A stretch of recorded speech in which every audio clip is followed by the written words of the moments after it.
Chapter 3 Melbourne 1. We landed in Melbourne in the wee hours of the morning. To my amazement, my cardboard box had arrived as well. But my mother could not share my excitement because her backpack was missing. Backpack bag and all, it was missing. Which meant we were forced to speak in English. Damn it! We had hoped we could survive on no, yes, and thank you like we had on the plane. Now we had to report missing luggage. That needed a lot more vocabulary. In my head, I constructed a well-sounding sentence and steeled myself to go to the information desk. I was ready. I would describe our predicament to the friendly-looking person behind the counter. To my wonderment and feeling of deep relief, a German couple stood on the counter, explaining they had missing baggage. When it was my turn to speak, I just stammered, "Me too." The airport staff handed us a bag filled with toiletries and a t-shirt to compensate our loss so we could survive the few days we would be without Mum's backpack. Then we were told to leave our address so they could send on the backpack as soon as it would arrive. The trouble was that we had no address. We had no idea where we would be staying. We were in a country where people spoke a funny version of English, unlike anything I had heard at school, and we had nowhere to go. In the end, we agreed to call the airport as soon as we had found a place. With my backpack unpacked from its cardboard coffin, we went through customs. It began with all the passengers from our flight standing in a big room. We were to put our luggage in the middle. I placed my backpack among all the fancy rolling bags and Samsonites. A sniffer dog went through and found absolutely nothing. Next, every piece of luggage was put through an X-ray machine. Mum's hand luggage triggered an alarm. What was it now? Would they take the only belongings she had left from her? What was she smuggling? Had she managed to sneak in a nail file after all? An official told Mum she had brought in seeds, and that was strictly forbidden. Her hand luggage had to be incinerated. Even though Mum was a keen gardener, she was sure she had not brought seeds of any kind with her. What on earth for? She hadn't planned to garden. We only had been here for half an hour and she already broke a law. Or did someone sneak something into Mum's hand luggage without her noticing? That would be awful. She would go to prison like she would have had to for peeing in my cup, but this time in Australia and without it being her own fault. Amnesty International had to be called immediately so they could demonstrate for her. She emptied her bag, and it became clear the suspected seeds were her Tic Tacs because one needed fresh breath on a plane. I didn't need to call Amnesty International after all. Panic over. No further incidents at the passport control. We made it. We were in Australia. But what now? The airport displayed a huge black board with every single backpacker and hostel in Melbourne listed on it. Backpacker was the name of very cheap hostels for people like us. Next to this board was a telephone. This telephone was free. You could call any number on the black board free of charge. And the hostels would pick you up from the airport. That was genius, just right for people who did not plan their travels ahead of time. That meant there were people like me out there, people who live their lives in a completely random manner. I liked that thought. It made me belong. After we had read each number for the third time and still hadn't worked up the courage to call one using English, a minibus driver took pity on us and drove us into the city for free. Maybe it was possible to get by with yes, no, and thank you after all. He even did a little tour for us through beautiful Melbourne and told us funny stories that he laughed about, but we didn't understand at all. The Australian dialect was incomprehensible to us. In the end, he unloaded us at the backpack hostel. We weren't sure whether we had agreed on this or not, but we took it. There, for the first time, we had to use a lot of English. We booked a room, and the member of staff explained everything to us very patiently. No doubt he was used to people looking at him uncomprehendingly. Then there was the part where you pay for your room. Frantically searching through our bags, we realized the Visa card we got for this trip was lying on the kitchen table in Germany. We were completely penniless. Our plan was to get by on the card until I could open up an Australian bank account to which my aunt would transfer money from my German bank account. I thought it would be best not to travel with cash. Luckily, Mum had a little Australian cash for emergencies in her backpack, the backpack that was still missing. This was awkward. I did manage to explain our predicament of the forgotten charge card and the missing backpack to the very patient hostel employee. To my astonishment, he completely understood. Not only did he understand my jumble of words, but he was kind enough to let us stay until we would be able to pay. He also let us call the airport from the office phone to leave an address for the missing backpack, and another to my aunt to deal with the missing Visa card. From now on, it was a waiting game. Waiting for Mum's luggage, waiting for the money. My aunt calling us back on the hostel phone, telling us the Visa card could not be sent via post like we had hoped, as it would be too easy for thieves to get hold of it. We had to call Visa Australia and talk to them directly. Meanwhile, we had found a tiny amount of Australian cash in Mum's fanny pack, enough to make the necessary calls. We did not understand a word of what the kind lady of Visa was trying to tell us. After an hour or so, the Visa lady managed to find someone who spoke German and to again. We did not understand a word of what the kind lady of Visa was trying to tell us. After an hour or so, the Visa lady managed to find someone who spoke German, and the communications got a lot easier. The German speaker told us to deactivate the existing card with a call to Visa Germany, then to order a brand new card from Visa Australia. We had spent all the money we had on the phone. Now we had to wait for luggage and Visa card. We were told in both instances that it would take about 3 days. This was still our first day in Australia. We were so tired, but it was only lunchtime. We decided to go outside for a walk to pass some time until bedtime. Outside, we noticed how cold it was. I had only packed shorts and t-shirts because all I knew about Australia was that there was a desert somewhere, so it must be hot all the time. But Melbourne had a European climate and we had arrived in their early springtime, so it was still quite chilly.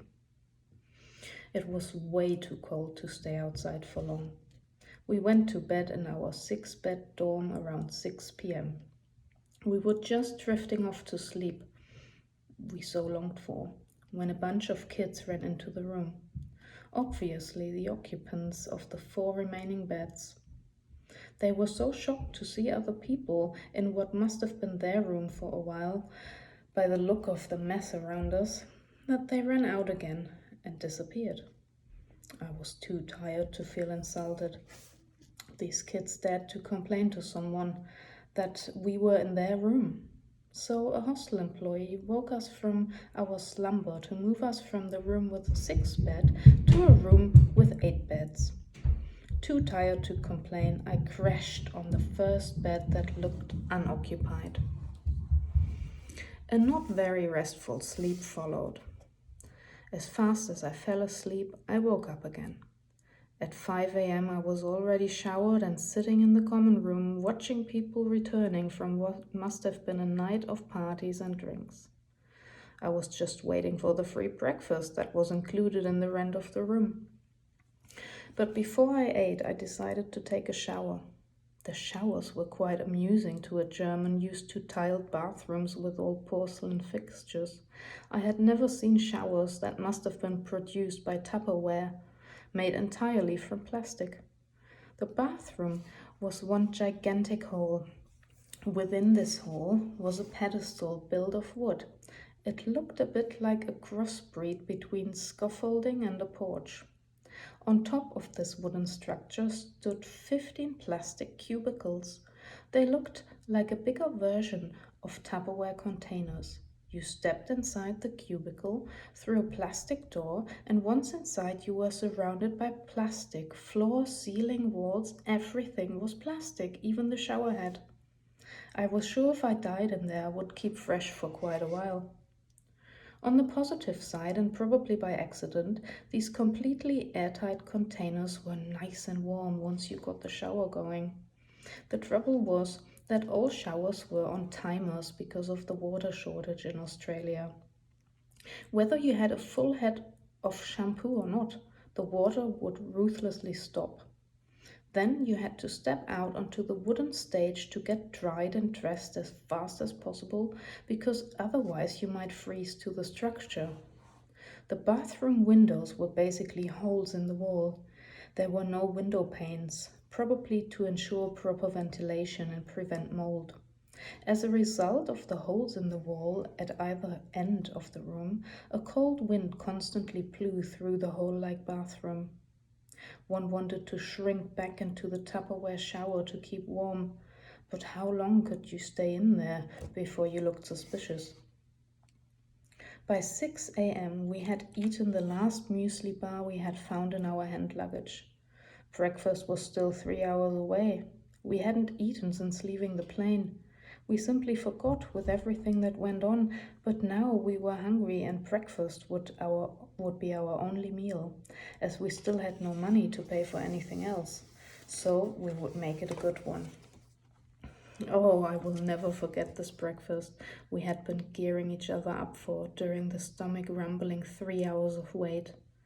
Instead of the feast we dreamed of, we were each handed 2 slices of wobbly toast, a farce for a lover of substantial German bread. These 2 slices of wobbly bread were given to us on a counter at which you had to hand in your food stamps, the stamps you were given upon arrival, so you couldn't even put a wig on and go twice, for 4 pieces of ridiculous bread that doesn't even deserve the name. Coffee and tea were on self-serving counters and only available until it was gone, so you had to be quick. On a third counter, when I say counter, I really mean foldable picnic tables, stood 3 buckets. Yes, buckets. Buckets as in I would use them for house cleaning. The first contained butter, the second jam, the third peanut butter. Next to the bucket lay 1 knife. 1 knife for 3 different bucket contents and roughly 100 people. Within a very short space of time, both the knife and bucket contents looked very unappetizing.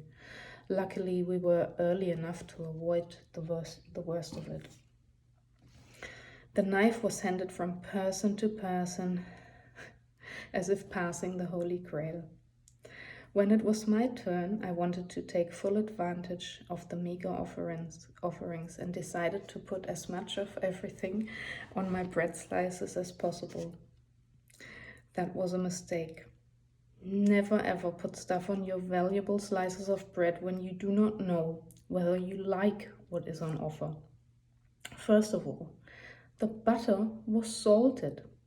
Germans don't do salted butter. The jam was so sweet I suspected 0 fruit content. And then the peanut butter. Peanut butter isn't a thing where I come from, and I can honestly say I had never tried it before. I have no words to describe my disgust. I now know that I really, really do not like peanut butter. Not one bit. And I am suspicious of anyone who does. So I basically had rendered my bread slices inedible. Stomach rumbling or not, I could not eat it. We went outside to explore Melbourne a little and kill the wait. There was nothing else we could do anyway. Rambling through the streets of Melbourne in shorts and t-shirt while everyone else wore winter coats wasn't doing anything to lift our spirits. Into the bargain, a freezing rain began to fall. I thought they had water shortage here and rain was non-existent in Australia. But here we were, in shorts, in the cold rain at 42 Fahrenheit. I was cold, hungry, and not very motivated. If I wasn't so stubborn, I would have flown home. But that simply wasn't an option. I would not go back. There's always a way forward, even without luggage, money, and winter clothes. The National Gallery of Arts was our first haven. It was free, it was dry, it was warm, and above all, it was beautiful. Paintings always had a way of transporting me to better places. We also discovered the City Circle tram, another place that was free, dry, and warm.